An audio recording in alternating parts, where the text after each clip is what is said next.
It was crucial. It meant everything.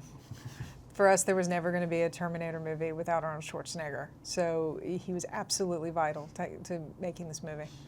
He was the first phone call after we closed the rights. The day the rights deal closed, I picked up the phone and called Arnold and said, we'd love for you to be in this film. And tell me when you want to meet, what do you want to talk about. I'll make myself available anytime. And he said, great, let's get breakfast tomorrow. And we met at Cafe Marmalade in Malibu, pitched him the entire idea for the story. And to his credit, he said, all of this sounds great, but I really want to read a script. Because he did not want to return to his most iconic role unless he felt it was truly worthy of the franchise. So we were very happy that he said yes. I think collectively, one of our favorite moments on set was the first moment that Arnold stepped on the set as the Guardian. When he pulls back the hoodie and he says, I've been waiting for you.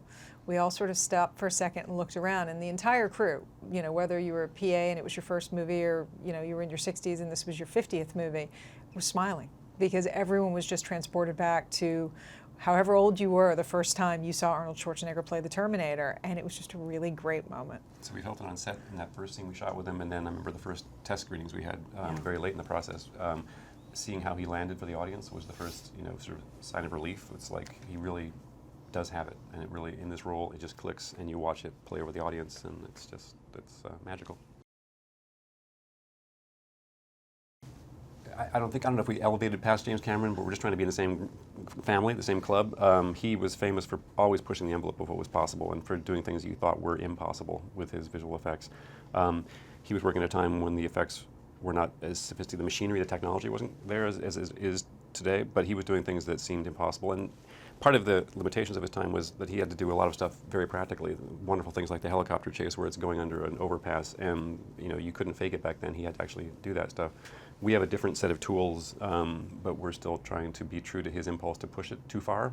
So in our film, probably the biggest challenge was the young Arnold.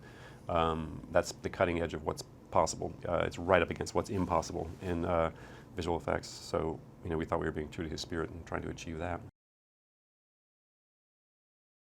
I was really, grateful for each one of them. I had a relationship with Emilia before this. It was really fun to go into a big new world with her. We were both probably feeling a little daunted by it, but it felt good to have somebody that I had a successful history with.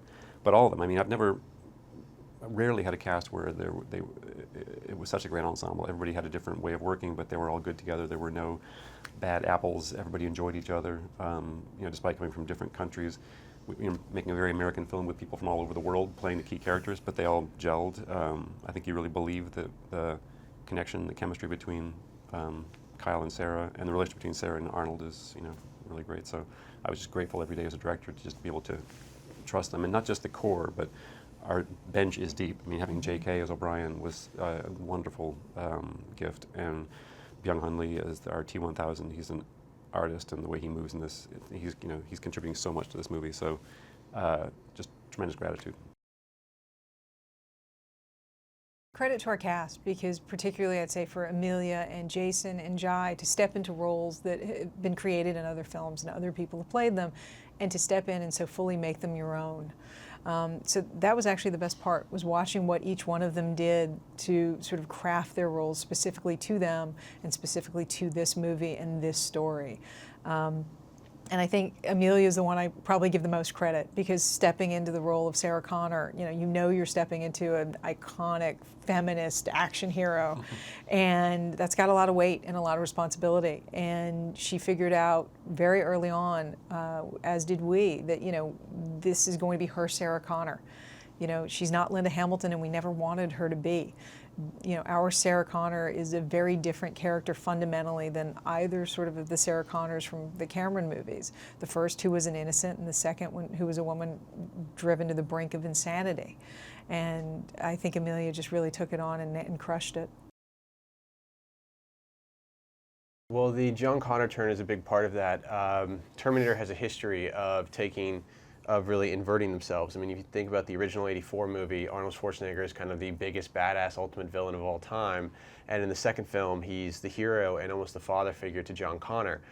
This movie, we take John Connor, who is the hero, the messiah, the savior of humanity, and we invert him. He doesn't do it willingly, but he very much becomes the personification of the theme. That man-machine battle is actually taking place inside of him, and that's something that we think we did that absolutely adjust the franchise going forward.